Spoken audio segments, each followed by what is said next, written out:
sick of it. Yeah, I used to keep track of that stuff. Yeah. And they're all corrupt. So Yes. Every one of them, man. That is correct. None of them know our names. Nope. You know, that's how you kind of think about it. It's like they don't care about us. They don't care if we're doing well or if we're not doing well. Or man, they're solely every one of them.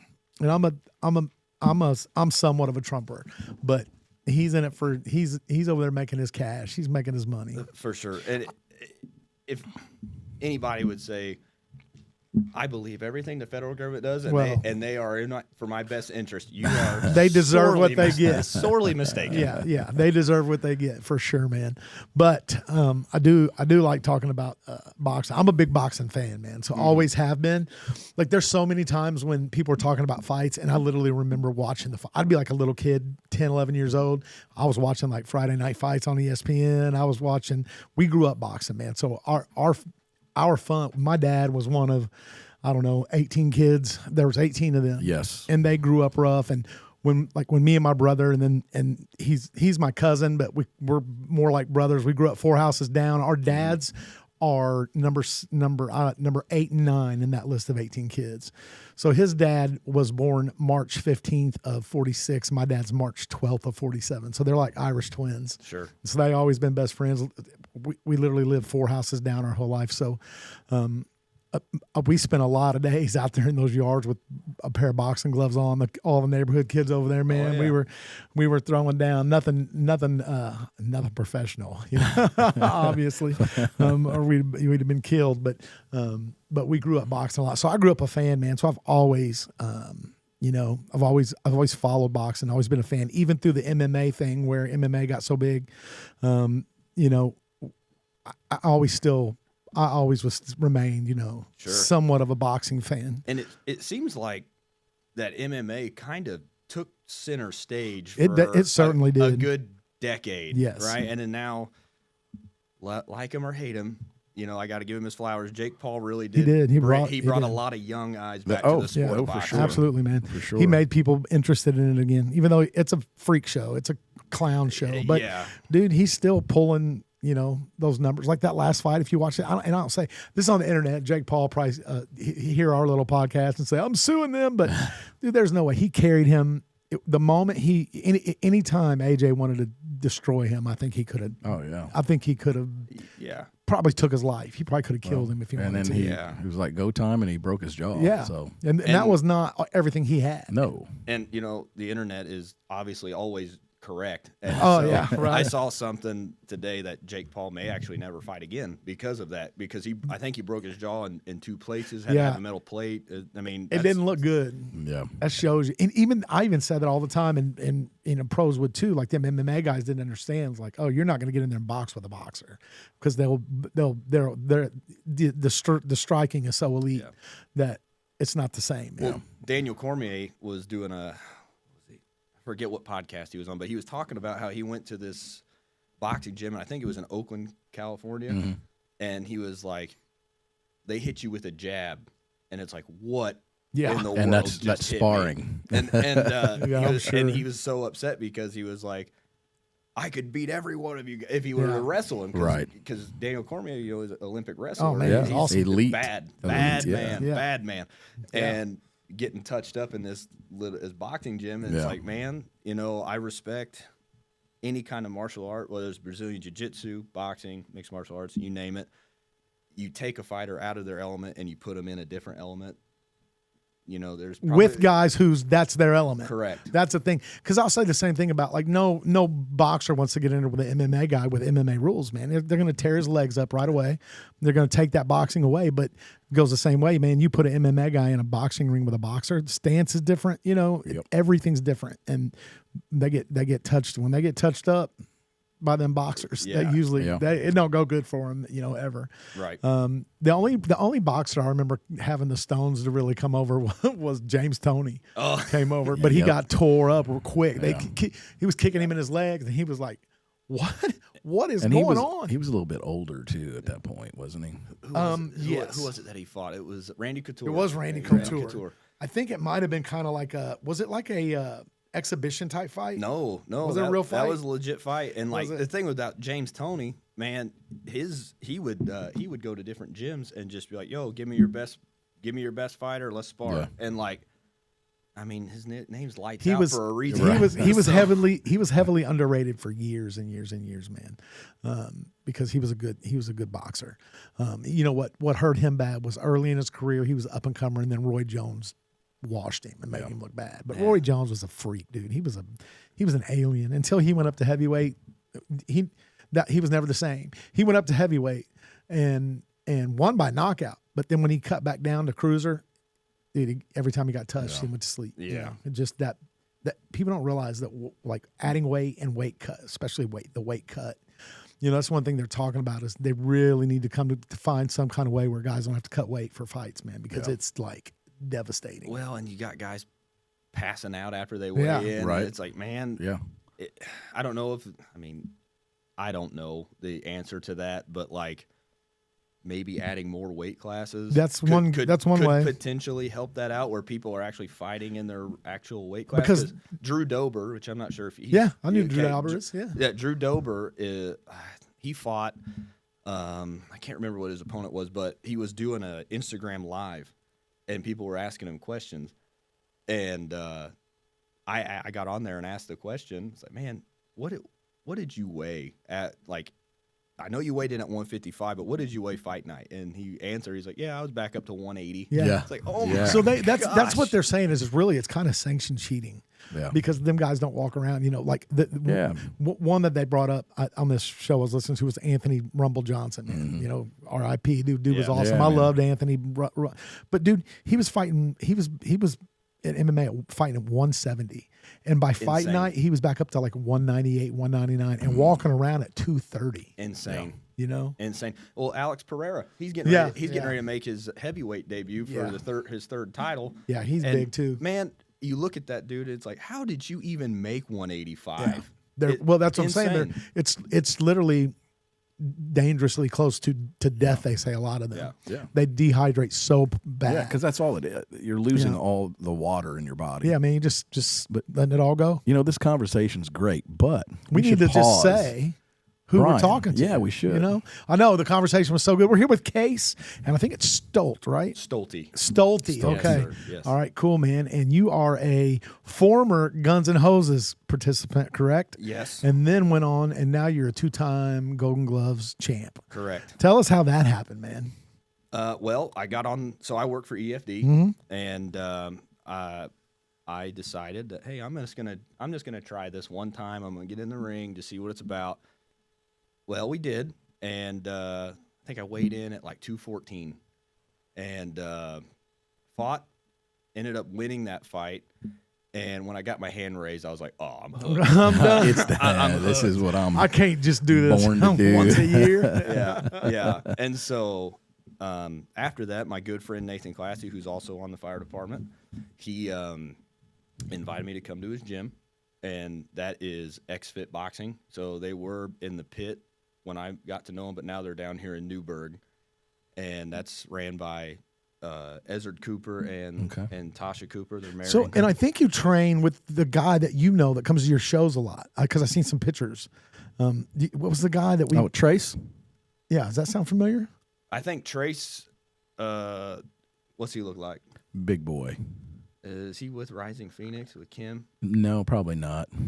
Maybe I'm wrong. I may have just seen a picture of a guy that I thought looked like him. He was in. Well, he was in Ryan Lux's corner. Yeah, that's the guy I'm talking about. I think he's. And I sorry, Trace. Not Rising Phoenix. Is it? I don't know Trace's last name. But a big bully or something. No, but would it be Nice Guy submission? Nice guy. No, Nice Guys. I don't think he's with. He may be. I don't know. I've only met Trace once. Okay. So, but maybe that wasn't him in the picture. Mr. Half Fact himself already kicking it off. Yeah. So really, so I'm 29 at this point, and I didn't really go to this gym. Like, it was cool to get my hand raised, but I never really had aspirations of doing amateur boxing. Right. To me, that was just a whole nother level that I would never get to. And so really I started going to this gym really for my own mental health, just an outlet, get my mind off stuff, burn off some fumes, whatever, right? And so I was training with Coop for 6 to 8 months, something like that. And he approached me. He's like, man, you ever thought about doing an amateur? And I was like, no, but I mean, yeah, I mean, we can. And so he's like, all right, let's do that. Let's get you on an amateur show. And so I signed up for an amateur show down in Owensboro. All right, right. And boxing back in the borough. I was supposed to fight a guy out of Nashville, Tennessee. And this was in amateurs, you have a 10-pound weight differential. Right. So, if you say you fight light heavyweight, 176, you can weigh up to 186 theoretically. And so I was like 183, 185 at the time. And so I was like, yeah, let's do it. And so my guy ends up pulling out. So the guy from Nashville, it would have been his debut fight. He was about my age, same experience. So on paper, good fight. Right. Right. Well, he is not able to make it. And my coach comes up to me and he was like, hey, man, your guy's not here, but we have another guy. And his name's Michael Jenkins out of Louisville. And but he's got 5 fights. Oh, man. I was like, oh. Yeah. I was like, well, I'm here. Like, yeah. I was like, I was like, what do you think? You think we can pull this off? He goes, well, I wouldn't put you in there if right. And I was like, all right, let's run it. And so step in the ring with Michael Jenkins, and that dude about punched my jaw off my face. To date, that is the hardest I've ever been punched in the face. Yeah. And so what I had a bad habit of is I went for a body shot, and instead of staying down and pivoting out, I stood up and admired my work, and I caught a left hook right on my jaw, snapped my head over. Holy smokes. And I was able to, fight through that. We ended up losing that fight based on points. And he's a young kid. He's a good fighter. And so then after that, back to the drawing board. Just, again, I thought I was just going to do one amateur fight, and that was going to be it. And then a couple months later, coach was like, hey, what do you think about Golden? Do it again? What do you think about Golden Gloves? It's like, I mean, I guess we can do it. I mean, I trust that you're not going to put me in a situation where I'm going to get seriously hurt. So yeah, let's do it. So we do that. I go and I fight a guy at 176. So keep in mind, when I started, I was at 214. Now I've cut down to 176. Yeah. And I fought a kid named Victor Anderson at Indianapolis. His gym was Crestamore House, and we're first round it's competitive, and we come back to the corner. Coach, how you feeling? I was like, man, yeah, he's good. He don't hit that hard. We're good. We're good. And he goes, all right, well, I need you to start taking some chances then. All right, Victor Anderson. He's about 6'1". He's long, rangy. I'm not long and rangy, so we know what this is. I have to get inside or else I'm going to get tore up. Right. So second round starts, ding. I come out, and this kid hits me with an uppercut right underneath my guard and froze me. Yeah. And so he made me eat my words because I was like, hey, he didn't really hit that hard. And he froze me. After that, I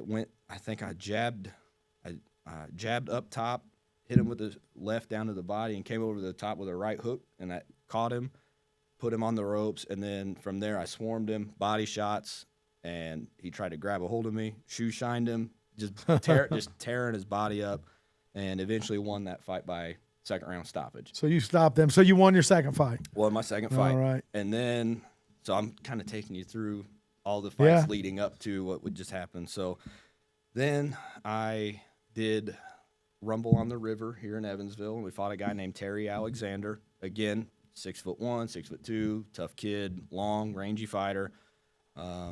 Ended up winning that fight, unanimous on points. Then I took a little bit of a break from amateur fighting, went back to Guns and Hoses.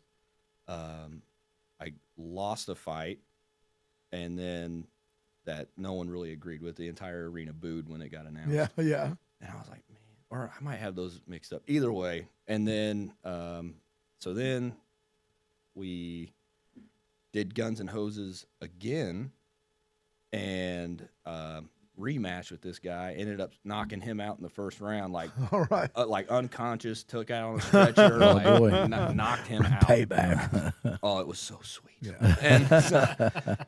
And then I you know, again, kind of took a break, and I got back up to like 215 pounds. Okay. And so I put on some weight. Yeah. Man, I got to do something about this. And so I text my coach like, hey, man, I got to get a fight. I got to do something. Because I got to have something on the schedule, or else I don't stay. You need some motivation, right? Yeah. I was like, man, I got to get it. I was like, I got to get a fight. And he goes, man, the only thing that we got coming up that would fit your time frame is Golden Gloves. Yeah. All right. Let's do it again. But let me backtrack. So 2024, first Golden Glove. So I stopped my first opponent. The second opponent I was supposed to fight for the title, ended up missing weight. So I won my first jacket by walkover, essentially, or by default. The guy missed his weight. Guy missed weight by 2 pounds. And I weighed in at 174. He weighed in at 178. And the limit is 176. And so I went to the governing body. I was like, yo, just write 170. Let's just average this thing out. Sure. Let's run it. And they're like, yeah, we can't do that. And I said, man, you won't. If I lose, I won't. Yeah. Like, he was 176. Like, I wanted to fight for that title. Right. Yeah, we can't do it. I see in amateurs, man, they're very less likely to budge on something like that, especially like Golden Gloves. But whereas if you're like in a money making, you know, organization like UFC or WBA or IBF or anything like that, they would have did a catch weight. Yeah, that or okay, you forfeit 10-20% of your purse and you run it, right? Yep. So they said no, we're not going to do that. So I got my jacket handed to me. I didn't like that per se. I don't want to say it was handed to me because I worked really hard. I was disciplined. I made weight. Sure. And you can't be disciplined for your own opponent, right? Right. So now we've got my first jacket. Now we're getting ready to go for 2026, right? And so 2026 rolls around. First fight is against this kid named Van Zo, I think out of Indianapolis. We ended up stopping him in the third round.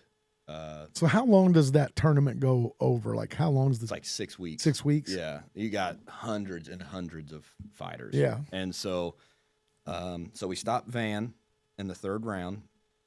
The next week, I'm supposed to fight this kid named Riley Jordan. Riley Jordan calls and says, yeah, I'm not coming. I can't make it. Ironically, Riley Jordan is from the same gym where this dude missed weight in 2024. Oh, okay. So I stopped my dude in 2024. Guy misses weight. Happens. Stop my guy in 2026. Kid, I'm not coming.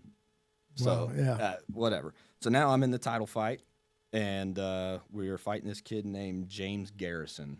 Okay. And he's out of 5-Star, which is an incredible gym. 5-Star there's a guy named Levant Brownlee who is on the Team USA, fights overseas on the amateur, like Olympic level, like stud. Yeah. Right now, currently, 5-Star is I think they got 4 or 5 fighters right now down in Tulsa, Oklahoma, representing in the state of Indiana nationally for the Golden Gloves Nationals. Like, they produce a lot of good fighters. Yeah. Right? So James Garrison, fight him, and ended up knocking him out in the second round. Right on. So that's how I. And that was just April 19th or something like that, right? Yeah, that was just like a few weeks ago. Yeah. That's what I thought. I knew you had just fought because I seen it. I was like, I just told them, but actually before you got here, I was like, man, I think he fought like the week after Guns N' Hoses because Guns N' Hoses was April 11th. Yes, that's and correct. So and so and I knew that's how you kind of found us was from the Guns N' Hoses guys. So you still friends with a lot of those guys, man? Oh yeah. Like, man, you know Eric? Yeah. So I'm actually opposite Eric at station. So I'm assigned to Station 16 too. Okay, Remember how he told you like all these fighters from Station 16? Yeah, well, that's where I'm assigned to. Right on. So I actually saw Eric this morning. But yeah, Ryan, Eric, Imran Awan, all those. Yeah, all right, dudes. Right on. So man. you guys are all there at that station. So, how did you get the moniker Crybaby? Okay, so in 2024, when I won my first fight, stopped him in the stopped in the second round. I had worked so hard, and again, if I take you back to how this conversation. Okay, wait, we got a crime Phil story coming up right now. Is that what we got? Yeah, potentially. That's exactly right. And so I had worked so hard, and again, if you remember, I didn't start boxing because I wanted to fight. I did it for a mental outlet. Sure. Right, and I just took opportunities as they came. Yeah. So, but I grew up an athlete. signed to play college baseball. Like I grew up an athlete, and so I put my mind to something. We're gonna do it, right? And so, you know what I'll say on the heels of what you just said too, because you said it was a mental outlet, it was a mental outlet, like therapy, pretty much, right? And I was a high school athlete, man, played football, and people don't realize how when it's over, what a gaping gap hole there is in your life, man. Yeah. That something like that gives you an outlet to kind of like you said, it's therapy, man. You're used now at 50. I'm a TV elite, I'm a professional YouTube watcher. I think that's but producer Rick can agree. I think we're all three. We probably hold medals in YouTube watching. Oh yeah, well, holding the couch down, man. Yes, but absolutely. I do. But I struggled a lot in my early youth because of the gap that it was there. Sure. And then I got hurt my senior year, and then it was just gone. Just done. It's here and it's gone. Yeah, that's just it. Yeah. And then so that's a good thing. So go ahead, man. I interrupted. No, you're good. That was my philosophy. Man, I can't even say it, but you know what I'm talking about. Velociraptor. Yes. Yeah, that's it. That's the one. Yeah. So anyway, we stopped this dude in the second round.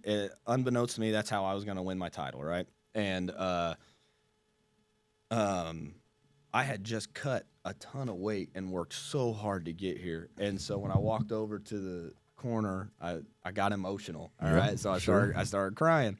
And Tasha, my coach's wife, started making fun of me. She said, he's a crybaby. And like she meant it to be like making fun of me. Yeah.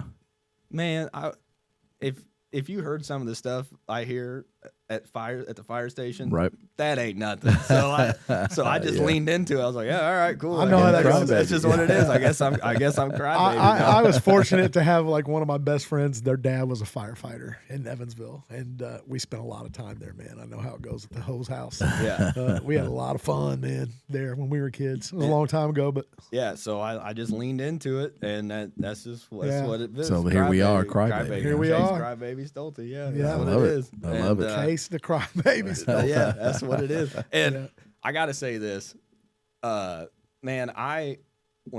Before fights, I can tend to get in my own head a little bit. You kind of that self-doubt kind of creeps in. It's like, man, what am I doing? Yeah, what are we doing? I'm 33 years old. And I'm getting ready to fight a 23-year-old kid. Like, what am I doing? And Tosh, man, she will always be in my corner with Coop, because even though she picks on you and picks at you a little bit, she evens it out. Like, yeah, she because if I was left to my own devices, I would get in my own head. But she's with driving her, you. But with her, she just keeps it light and kind of plays mama bear. I know you said it, but where do you train at again? What's your gym? Yeah, X-Fit Boxing. X-Fit, that's it. Okay. Yeah, that's right. It's on the shore. I can't see it. And where's that at around? Yeah, so if you take the Lloyd all the way into Newburgh and hit 261, you hang a right, go past Lincoln, and once you get across Lincoln, it's about I'd say about a half mile. So it's up there by the Napa area, all that stuff, right?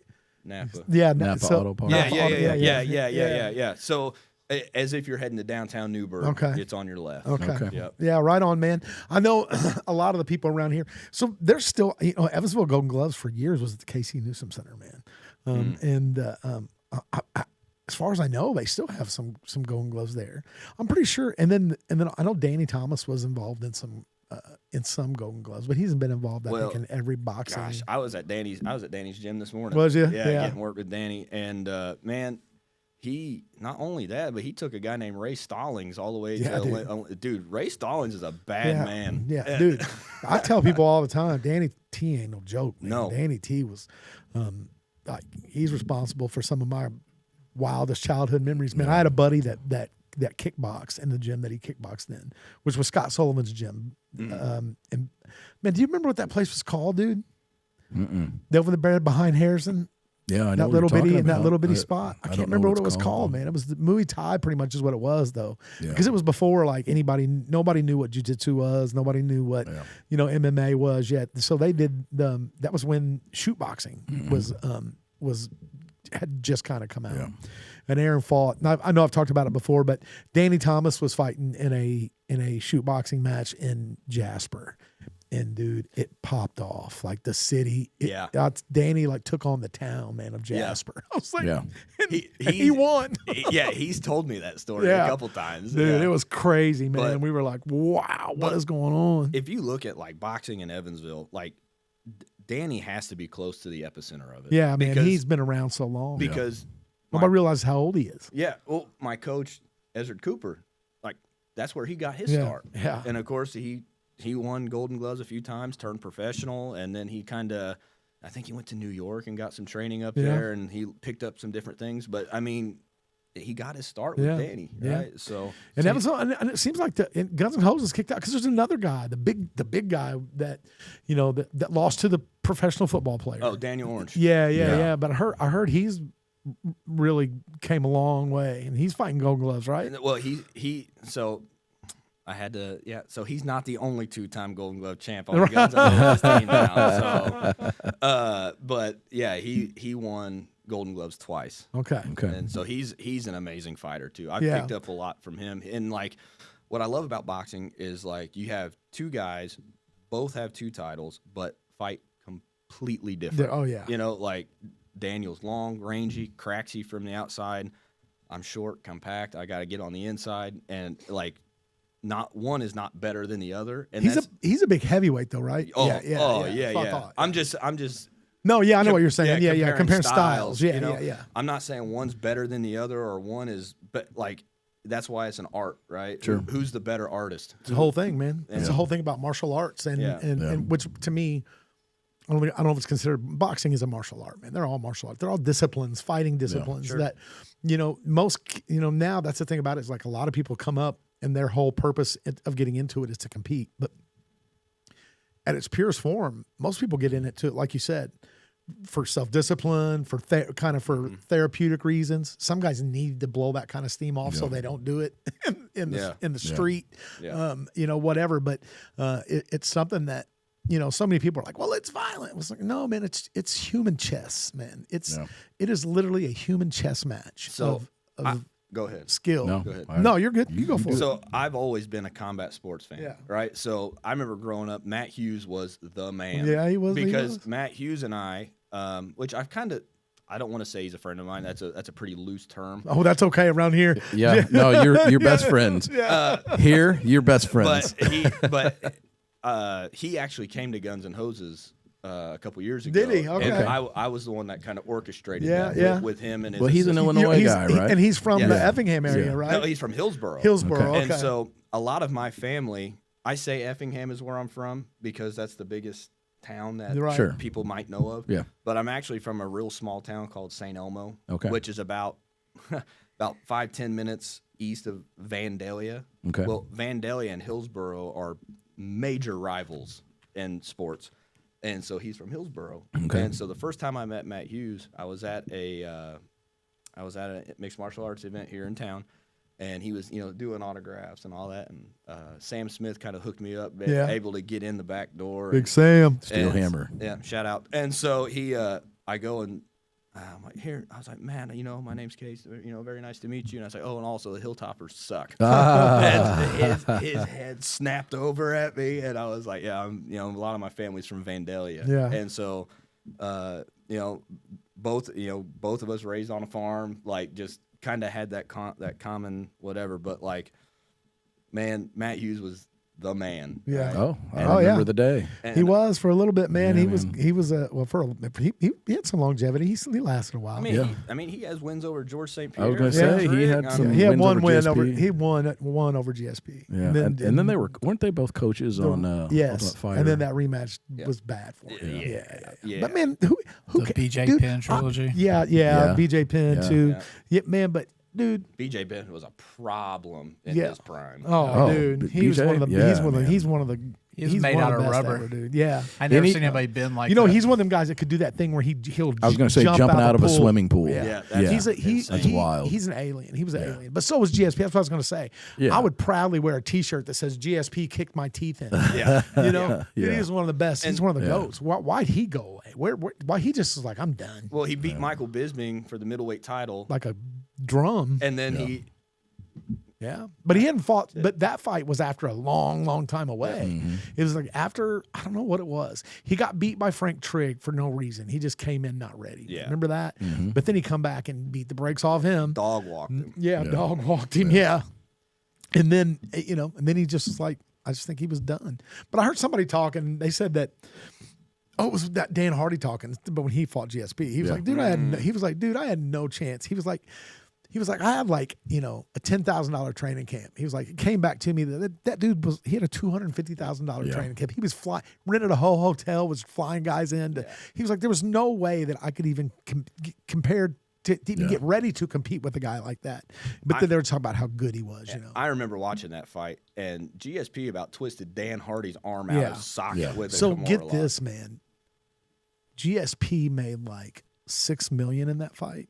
And Dan Hardy made, I think, 22,000. Oh man, insane! Yeah, insane. But had he beat GSP, man, would have rocketed him up. Yeah. Titles bring a lot of. I love Dan Hardy, man. He's one of my favorites. Man. But before we're getting on that tangent, you were talking about how people were saying, "Oh, it's violent, it's violence." Yeah. So growing up, anyway, like I said, I was a big fan of Matt Hughes, and I would always watch. I'd watch UFC at the house, and I told my parents, I was like, hey, I would like to do this, but we didn't have all that in little old St. Elmo. We didn't have that. But there was this little hole in the wall, if you want to call it a gym. It was more like a barn with some mats down, and they practiced mixed martial arts. Okay. And so I would go there every once in a while. But my dad, he was like, you need to keep your hands off people. Like, you don't put hands on people, because he didn't quite understand that it's a sport, not necessarily just violence, right? Yep. Right. So fast forward to where we're at now, my dad is one of my biggest loves it because now they understand. It's like, man, they know, like, who knows you better than your parents, right? Sure. And so, like, if you get to know, I am not a violent person. Like, I don't like violence. Most disciplined fighters aren't. And now my parents love it now. Yeah. So. Most guys, even the guys that start out as that way, real violent, once they get disciplined in their sport, they're usually not like that anymore. Now there's some crazy. You have to be a little crazy. I mean, there's a bunch of killers and that are out there. There's some of that. So it's not like they don't have the tendency for violence, which I'll say, but it's a violent sport made for violent men and women now. Yeah. And it is what it is. It's not hateful violence. It's like, okay, it's that whole I'm gonna outdo you. I'm gonna outpoint you. I'm going to beat you in this game of chess. Like, it's not. You're right. It's like that chess. Strickland fight this past week. Oh my god! The way it ended, it was nothing but respect at the end of it. Yeah, they talked a lot of trash up to it. Yeah, but he put the belt on him at the end himself. But it's literally the reason Sean Strickland wins, man. He wins it's the psychology. He wins before the fight. The psychological battle before it ever starts. Yeah. And then you get guys off. You just get guys off their game because they're all they do is he's got them seeing red, and so they're not going in there playing chess. They're going in there playing smack. They're going in there playing rock'em sock'em robots. That's the thing, man. When you're fueled by rage, it just doesn't. You're not thinking clearly, right? Yeah. But then you also got these dudes and I told my coach this after. So the way that weigh-ins is set up for Golden Gloves, you show up and you turn your book in, you weigh in, and then you wait to see the doctor, right? And so they typically go right down the bout sheet to see the doctor. Well, there's a high probability you're going to be standing in line right next to your opponent. Right. And that's exactly what happened to me. And, man, again, I'm not a violent person. I don't talk a whole lot of trash. That's just not my MO. And my opponent's standing right behind me. And I was like, hey, man, are you James? He goes, yeah. I was like, hey, man, I just want to say thanks for being here. Thanks for being disciplined and making weight. I put a lot of effort into this. I got a family. I got a little girl. I got a wife that, this takes a whole lot of time. And I really appreciate you showing up. Sure.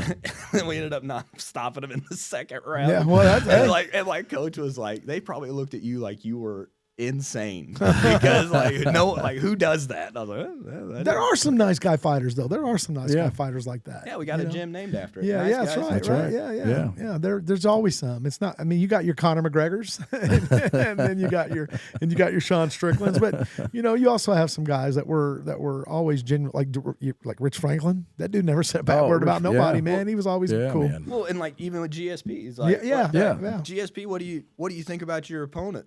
My opponent is it's going to be a very tough test for me. It's like that's a good GSP. That was pretty good. It's like I appreciate that. It's like, dude, let's be real. You're about to dog walk this guy. Yeah. Like, let's be real. Yeah, but he was another level. Very respectful. Very just we're just gonna let these do the talking and not.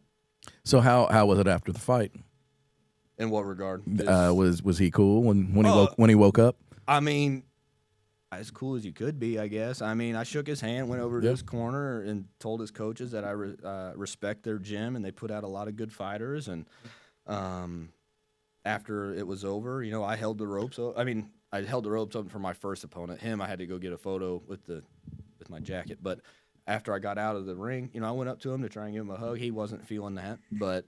Anyway, I just hey, this is the sport we're in, and had I been on the receiving end of that, you'd be celebrating too. Sure. I don't like it. I don't want to be a sore winner. You know what I mean? Well, man, you celebrate. You got to celebrate. You guys got to handle it, man. When you go into a fight, that's like I said, man. It's that whole thing about we talked about it going up against the whole time. It's like I'm cool fighting, I just don't want to get knocked out. And that's the thing, man. When you get knocked out in front of all, you've been training. There's no telling how much that man talked to his family. Oh, I'm about to beat this little dude. I'm about to beat this guy. I'm going to tear this guy up or whatever. And then you go and get knocked out. Then you got to go face all that. Yeah. And that's your fault. Yeah. You know what I'm saying? Yeah. It's the way they see that. There are other guys, man, who would know. Man, I heard what was his name? He's an MMA guy. He was so good, man. He was like a karate guy. Oh man, he fought in the UFC. Yeah. You think of Lyoto Machida? No, I like Lyoto too, but no, this dude was much younger, and I can't remember his name, man. He's so good, dude. He was just blowing everybody up, and I tell you what, oh man, now I can't even. I had his opponent was the little short guy, got him with a Superman punch, knocked him out cold, and come on, man, you don't know who I'm talking about. Was his opponent Mighty Mouse? No. I'm trying to think of karate guys like Bruce Lee. No, it was a karate. The afro. Yeah. Oh, not the water guy. Man, I can't.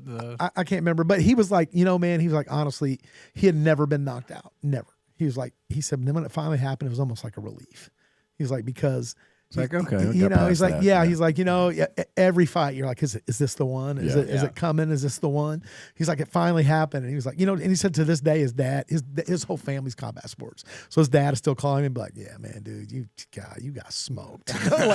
just messes with him. But he's like, but, he's like, I got it out of the way. And he's like, now that's not, it's less of a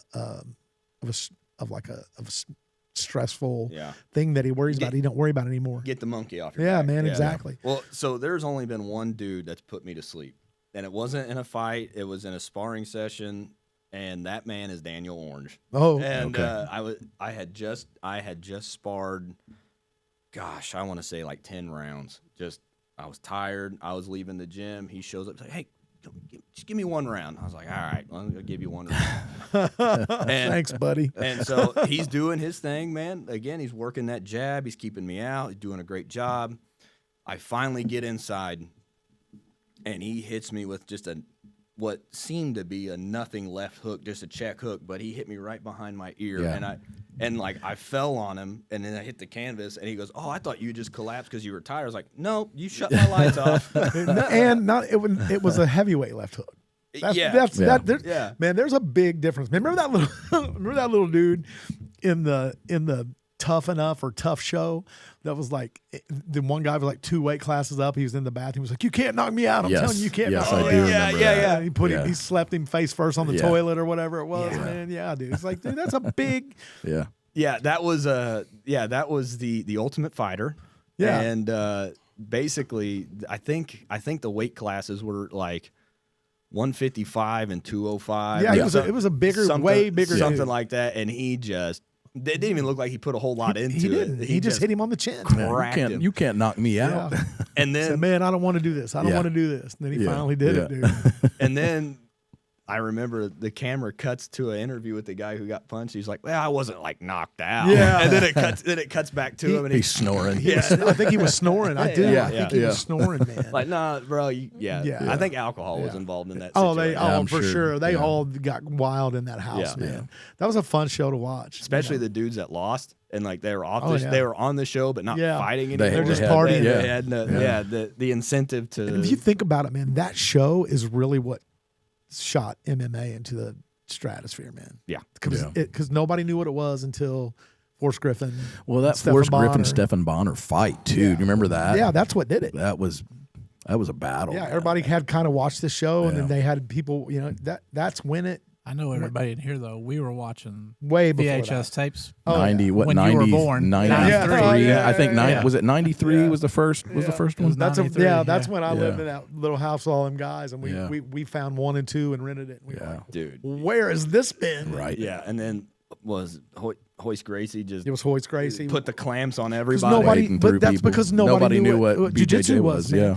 And he has gi on too, so he's choking people out. Had all that leverage or whatever from a gi. I mean, gis give you a lot of friction and a leverage, man. They say. Dude, I would absolutely hate to get into an altercation with a dude who knows BJJ like that because. If I don't catch you and sleep you with my left hand, dude, I go to the ground. If you're going to the ground, it's not great, right? That's the end of it. I'm butter. That's what they do, and that's what it was, man. None of them nobody knew BJJ except him. His family had freaking created it. Well, and that was kind of a showcase for the Gracie jiu-jitsu. And the thing was like I don't even think he was one of the better ones. I think that his brothers were all better than him. Like he was the one that they chose to come out there and do it, and he was beating everybody, man. And it goes back to Scott Sullivan and them in that gym. With my buddy fighting with them, he's like they all went. So when all that came out, they found out about it. Scott Sullivan, Teddy Dunahay, or Chris Dunahay, one of the two. I think it's Chris Dunahay.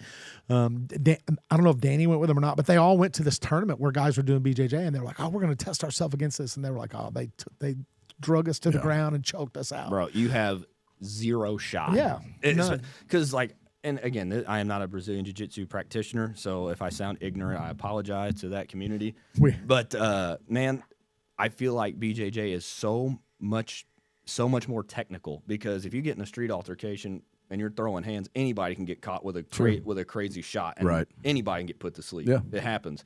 But when you get on the ground, unless you don't accidentally do Brazilian Jiu-Jitsu. Like you have to know what you're doing, right? It's all leverage and memorized moves and knowing joints and knowing pressure points and choke points. And you don't accidentally find yourself holding a guy in a triangle choke. And that's what what them guys were. You're right. But that's what them guys were so good at in the early days was avoiding the early damage from strikers.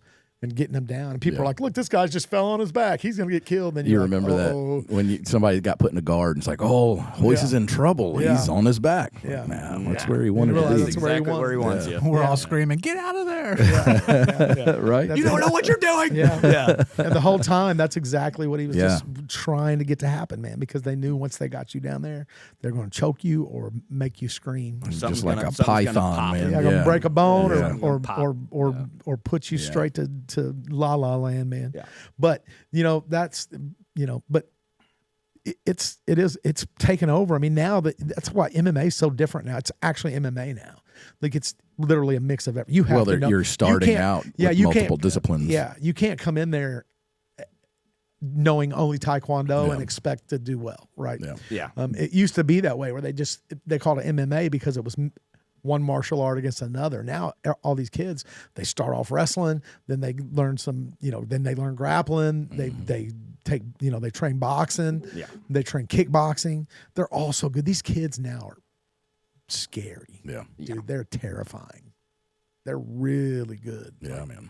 Like that. Well, and so I was talking to Dave Overfield at Guns and Hoses because he was taping some hands, and I was like, man, I've kind of considered maybe wanting to do a mixed martial arts bout, and I was like, but I've just been strictly boxing for the last 4 or 5 years, right? And he goes, oh, you just need to learn takedown defense. I was like, yeah, but as soon as they find out that my base is boxing, unless I'm fighting another guy whose base is boxing, they're immediately going to take me down because why would you stand and throw hands with somebody who's been nothing but boxing when you could just take them down and that's the end easy of it. win, right? I think the more dangerous part for boxers with that forward stance is if you get in with like a guy that does hard leg kicks, man. Yeah. One leg kick, done. I'm out.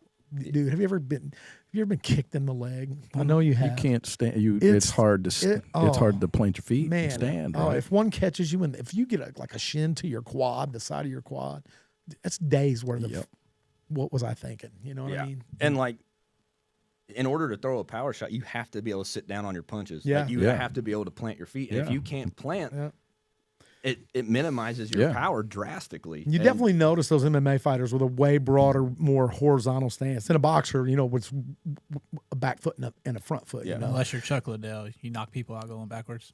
Yeah. But he had He right. was literally a casebook MMA stance guy, man. Stood very wide, legs like more forward than he would, one foot heavy. Because if you're heavy on your front foot and you get leg kicked, dude, you're ouch. Yeah. Especially these guys like John Jones does that side kick to the knee. Mm-hmm. That's dude. That is, woo. I would be like, hey, you got to put in the contract that they can't side kick my knees, man. That's what I like about the Diaz boys, though, man. Although they could put you on the ground and submit you any way they want, they'll stand up and bang with you. It's like, let's just stay up here. Let's do it. I like to bang. Or they'll put you in a triangle and flip everybody off the whole time until you tap out. Yeah. Oh man. Remember that one? He like knew he had it and he was like, oh, and he just started. That was like somebody. He's another mental game guy, man. Yeah. What's so impressive about what you just said about him having that? So a lot of times you'll see, and again, not a jiu-jitsu practitioner, but you'll see when they lock that triangle and they'll reach and grab a hold of that leg to create more leverage. Mm-hmm.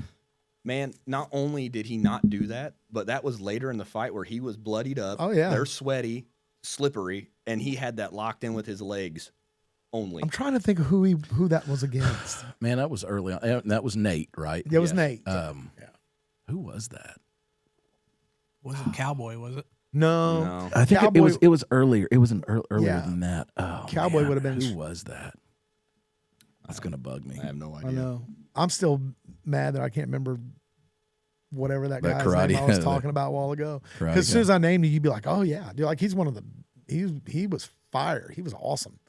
Yeah, when I think of karate, it's just Leota. That's Me too. Me too, yeah. Yep. I think his name's – man, what was it? I don't know. I'm not going to pull my phone out now because Jimmy's down there on his. What weight class was he in? Man, I'm saying he was either middleweight or light heavyweight, but probably I would lean more toward middleweight.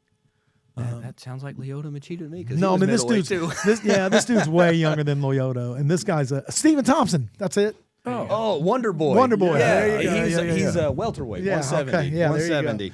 Yeah, dude, that dude's a bad man. But he's the one that said, like, once he got knocked out, he was like, "Oh, it was a relief." He said, he was like, every fight I carried that with me, thinking, "Man, is this going to be the one? Is this going to be the one?" And he's like, finally, it happened. I was like, "Okay." He's another one that's uber nice to everybody. Yeah, that's what I'm saying. Super nice guy. I think that's how we started talking about him in the first place. He's always very respectful and not into it for all that stuff. And then those guys who the guys like that who don't get wound up about the other people who are playing that game, they do pretty well. The guys it affects are the ones who get rage and seeing red. I mean, I'll point you to Conor McGregor versus Khabib. Yeah.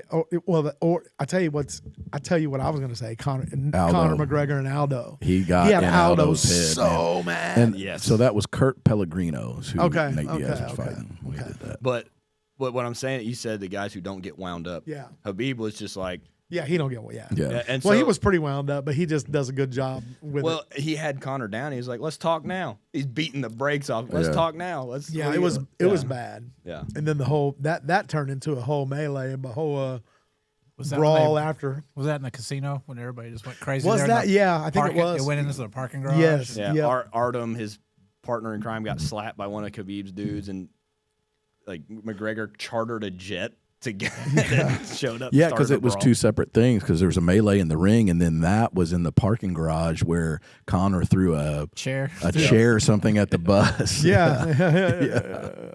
And then there was some beef before the fight too. Like something had happened. Like they had seen him somewhere, and it kind of broke. That's why they were so mad, because Conor pretty much disrespected the an honor. I think it was like an honor thing with Khabib. Yeah, they're all and then where all them guys come from? Uzbekistan or Dagestan. Dagestan. Yeah, and they're like, man, all these guys wrestling bears and stuff when they're 10 years old. Did you ever see them videos of Khabib wrestling them bears? He'd wrestle with bears. Yeah. What are you supposed to do against a guy who wrestles bears? Hey, your best. You do your best. Yeah. That's it. Do your best. That's exactly right. That's all. Hey, sir, you're probably about to kill me. That's funny, man. It's rough, but I am still and always will be a true, like, I still love boxing, man. Yeah. And like I said, there's been, in the very beginning I was saying, there's been so many fights that people talk about, and they're like, man, I seen this video of this fight, and they're fights I remember watching. Like when they happened, because back then, man, the pay-per-view was only like Tyson would be pay-per-view, but they would have super good fights on like ESPN Friday Night Fights or just on like HBO, man. Like I remember watching Prince, what is his name, Naz or Prince? Yes, yeah, against what's the Mexican fighter's name? Dude, it wasn't Eric Morales. It was the other one that. Man, I can't remember his name now, but anyway, he was a really good Mexican fighter in that weight, but Prince Naz or whatever was like he was the big deal, the bee's knees, and dude, he got it handed to him in that fight, changed everything. Well, and what I love about what Dana White's doing, that Zuffa boxing, because now those are on Sunday nights, and man, there's a lot of good, like, people don't know who these guys are, but they've got good records. Yeah. Man, I'm going to tell you right now, there's a kid named Demazian Van Houter. Okay, he's 12-0 with 9 knockouts. He just fought last Sunday night, excuse me. And 18-1 opponent, solid opponent, dog walked him, first round knockout. And like, is that guy that looks like Tyson a little bit? Demazian? Yeah. I don't know. You can pull him up though. I mean, he's there's a good boxer coming up. He's kind of like Tyson. He's not as short and stocky, but he's... Yeah, so this Demazian is like, man, he made his professional debut at 17 at 152 pounds. He's 21 now and weighed in at 28, and there's not an ounce of fat on him, and the kid is stellar. I was laughing at producer Rick's attempt to spell Demazian. I would not even begin to know. Demazian is Damazin, and Van Houter, Vanhouter. Slower. Vanhouter.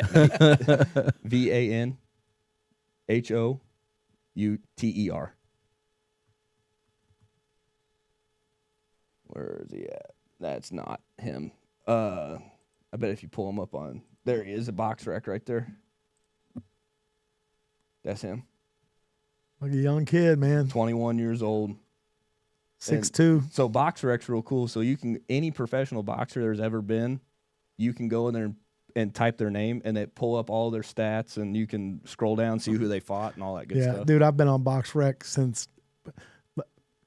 when the internet come out.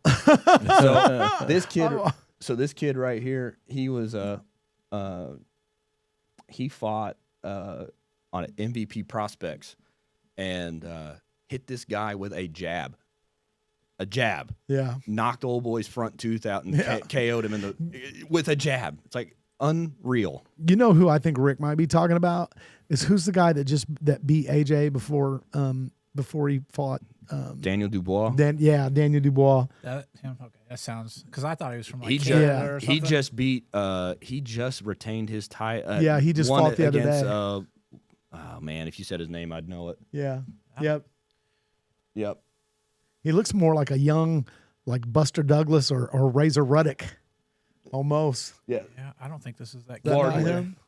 He beat Wardley. Is who he beat just the other day. Yeah. So I remember. So speaking of Golden Gloves, man, I remember I was such a fan of this guy. His name was Jeremy Williams, and he was a Golden Gloves fighter, and I thought he was going to be. I was like, man, this dude is going to be the champ, man. And then he fought this. You guys remember a guy named Sam, the Nigerian Nightmare Sam Peter? Oh, he was like looked like a little wedge, man. And I'm not sure if Jeremy Williams is awake yet. You know, he caught him still to this day. To this day, dude. Yeah. Yeah. Hey, man, do me a favor. There he is right there in this corner right here. Who is that? Oh, Moses Iwatani. Moses, yeah. Yeah, Yes. Iwatani, yeah. That's who I'm talking about. He's a killer. Yes, Yeah, he he is. He is. Yeah, he reminds me of the same guys. Hey, dude, look up the video on YouTube. Dude, Jeremy Miller versus Sam Peter. I want watch this. This would be old. Jeremy what? It was Jeremy Williams versus Sam Peter. Yeah, Samuel Peter. See if there's a vid. Yeah, watch this, man. Watch this. Peter has a thudding punch. We can hear it. You can almost feel it here at ringside. Well, he's very broad-shouldered. He's very stocky. And they're telling him not to reach. I think his biggest problem in the first round was he was overreaching and getting tagged. Oh, there you go. There you go. Dude, he twisted. He He's reaching for heaven. He was. He unscrewed his cap, Brother, for sure, dude. When you stiffen up like that, Oh, when yeah. you see the it's called fencing. gosh. yeah. And so that fencing is only comes from concussions. So if you get knocked out, you pretty much have a concussion. But that's a 100% like when you fence like that. That was they that say crow that's cop. that's you better not go to sleep because you might not wake up. that's a concussion deal, man. Yeah. I've seen a lot of dudes fence up like that. My poor old Uncle Bob fenced up like that when he fell skating. Dude, and well, that's not even a story. One of these days, if we ever talk again, man, we'll talk. I had this little crazy uncle, man, that had 109 lives. How he lived as long as he did, I mean, it's just incredible. I'd meet friends, and they'd be like, "Yeah," they would tell me stories, and I'd be like, "Oh man, they're talking about my Uncle Bob because he lived up on this corner," and they would describe going around this corner, and he'd be like one time, this friend was like, "Man, I drove around this house at this corner," and he described where it was. I knew who he was, and he was like, "Man, there's this little old dude just laying knocked out in the front yard, man." And he would.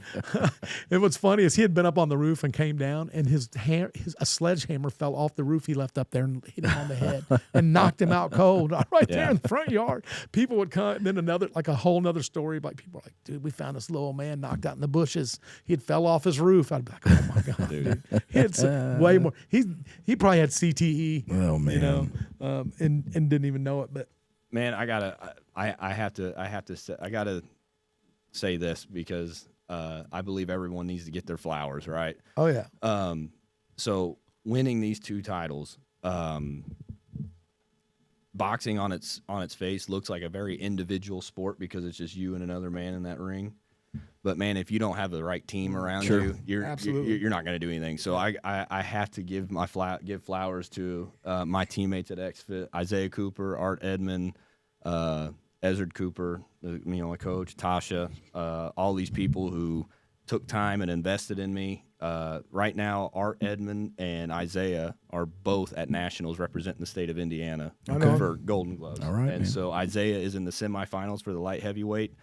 And Artie's getting ready to have his first nationals fight tonight. So awesome. I got to give credit where credit takes a village, man. Yeah, man. And when you got a good village around you, dude, you can do so much. So, man, what's your plans coming up, man? Fighting wise, are you going to do some more? Yeah, I think I've got maybe two more amateurs in me. Right. So there's kind of been talking potentially June here in town.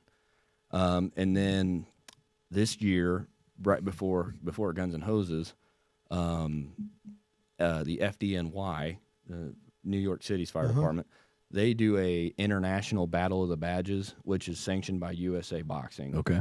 And so they offered me a fight at Madison Square Garden. Oh man, that'd be cool.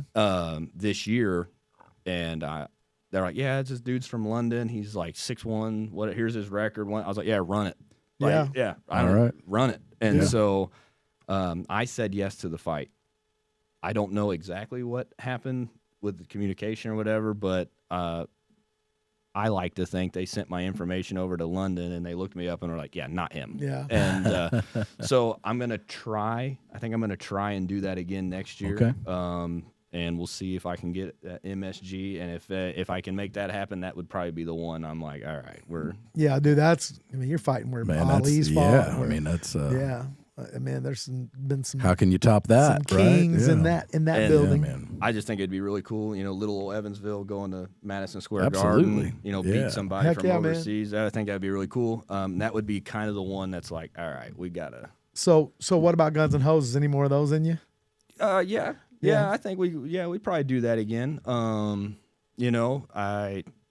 always happy to share the ring with. How many Guns and Hoses fights have you had? Oh gosh. So I've got 3 here in Evansville, and then I've done what was called Slugfest. Yeah, another same thing. Yeah. So I've got like 6 of. But in Evansville, Guns and Hoses, you've got 3. So maybe do 2 more and get your ring. You got to get that ring, man. Get your ring. You got to get that ring. Yeah. But yeah, the last Guns and Hoses fight, like I said, I cracked this guy with a left hook moving backwards and. Yeah, man, we had such a good time at Guns and Hoses, dude. That's such a good event in the first place for what it's about, and then we just had a good time with all the guys that we got to meet, Eric and Ryan and all of them. Eric's hilarious, man. We love Eric, dude. He's wild, dude. He's wild child. Man, I've got sparring rounds with Eric, and like. Dude, he does a lot of wrong things the right way. Yeah, right. Like, he hits you from, and I'm not saying anything he wouldn't tell you himself. No, right? absolutely. We know. He hits you so weird angles, and it's like he's here and he's not. I mean, you saw what he did his last. He got in the phone. He shut himself in a phone booth. Is what he did. Dang right, yes, he did. And like that was the exact right thing to do with that type of opponent. Yeah. And man, he's good. That's awesome. He's very unorthodox. He's hard to deal with. Yeah, man. Yeah, he's very hard to deal with. And he's one of the rare guys that, we were talking earlier, just don't let me get knocked out. He's like, I don't care. Yeah. Well, and I kind of carry that too, where it's like, man, anybody can get caught. Yeah, that's right. So it is what it is. Anybody can. I agree with that. Yeah. You do not have to be hit hard. You do not have to. I was talking. Get hit in the spot, man. I was talking to one of the former fighters of Guns and Hoses, and we were talking about that. He goes, you know what though, man? I'd rather get knocked out than get just beat down for 3 rounds because anybody can get caught. Yeah, he's like, if you get beat down for 3 rounds, you're like, man. Yeah, it kind of speaks to the skill a little bit. I know this is for charity, but that sucked. Sucked. If you're in a good scrap and you get caught, it is what it is, man. Yeah. See, I'm a big body puncher. Yeah, like because I'm shorter, right? Yeah. So that your head can move, your body don't move. That's right, man. Right, and so. Man, I don't know if you've ever taken one on the liver, dude. But I will tell you right now, hit me in my head all day. Leave my body alone. 100%. I am not trained to take body shots. Because if you get that button touched and your lights turn off, you may not feel that. Yep. You take a liver, you're gonna feel every bit of that. Getting hit in the liver shuts you down anyway. It's almost like getting knocked out. It'll freeze you up if you get hit right. But body shots alone will open up so many knockouts because when you hit a guy in the body enough, and he's gonna start covering it up. Cover, man. Yeah, he's gonna cover it up, man. I used to love watching Ricky Hatton and Juan Diaz. Man, these little body shot Casamo, man, he was a body shot. Dude, Mickey Virtuoso. Ward. Mickey Ward, dude. Mickey Ward and Arturo Gotti. Yeah, man. Those are great fights, man. Atlantic City, 10 rounds, smaller venue, hands down the best fight I've ever seen. It was one of, for sure. Because you had Arturo Gotti, who's a pure boxer, throws snappy, hard jabs. He's pretty, he's slick. Then you got Mickey Ward, the blue-collared, and will walk you down. He's just a concrete block. And, man, dude, round 9 of that first fight, I'm pretty sure Arturo Gatti was like, "What are you made of?" Right. He was like, "What?" I think he's asking him. He's like, "What are you made of?" Yeah. Because he was just, boxing him in here. He just kept coming. Blood soaked. White shorts soaked in blood. He's an Irish guy. White shorts, green trim, soaked in blood, dude. And the thing is, that wasn't just a one-off thing. They fought 6 months later. Yeah. And then again, and they were all just trilogy. Dude, they were all just. Wars. It was crazy. I'm not sure how many episodes you watched, but I like body shots too. My favorite thing is I'm gonna make you poo. Yeah. Dude. Man, I'm telling you. So this last Guns and Golden Gloves fight, like the very first thing I threw walking out was a straight left right down the middle. Right at his sternum. Yes, and it landed. And then I just kept digging his body, and his hand started to drop, and then that's when I was able to. Yeah, that's another bad one to get hit with right there in the brain, where it just you got a lump there for the rest of the time. That's crazy. Oh man, we were warming up. This kid named Chris Curry out of my gym was warming him up, and man, all we were doing was just light touching, sparring, just nothing, right? And he throws just a quick little hit me, and I was like, yeah. I mean, he had to hit me with like maybe 20%, and I was like, he just hit the right spot. Right. Like, there's a guy down in Daytona Beach. His name's Glenn Hagler. Every time I go down there on vacation, I go to his gym. We're good friends. He's good friends with Roy Jones Jr. Man, he has told me two things, and one that have stuck with me. He goes, "You don't have to hit your opponent hard. You just got to hit him right. Right. You got to hit him correct." And he was like, "Man." Because I was telling him I'm a little bit older, wanting to do Golden Gloves, and he was like, "Man, I'm going to tell you right now, ordinary people can do extraordinary things." That's right. And so I latched onto that, and I did a video announcing that I was going to be doing Golden Gloves, and that was kind of the moniker I was going by. I was like, "Man, hey, ordinary people can do extraordinary things." I like that. So Age ain't nothing but a number. Yeah. I mean, well, until you're 50. Until it is. So that's like I always say, like big ain't nothing. Big don't matter until it does. You know what I'm saying? So yeah, shout out Glenn Hagler down in Daytona Beach. He's actually his cousin was Marvin Hagler. I wondered if I was going to ask. That, yeah. That's he's awesome. Related to the marvelous one. Oh man, marvelous Marvin Hagler, dude. That guy was a dog. Oh, for sure. Dude. Wow, so good, so good. Well, man, it's been nice to talk to you again, Kase Stolte. Stolte. Case Crybaby Stolte. That's right. That's right. Look it up, man. Thanks for coming to talk to us. We had a good time with you, and we'll definitely have you back on again. Let us know. Keep us abreast of your schedule, and let us know when you're fighting. And for now, we're gonna get out of here. Jimmy, send us away. Well, bye. That's cool, man. Thanks for coming on. Dude, Seriously, it was great. Thanks for having me. Yeah, man. I like your Yeah, it was looking good.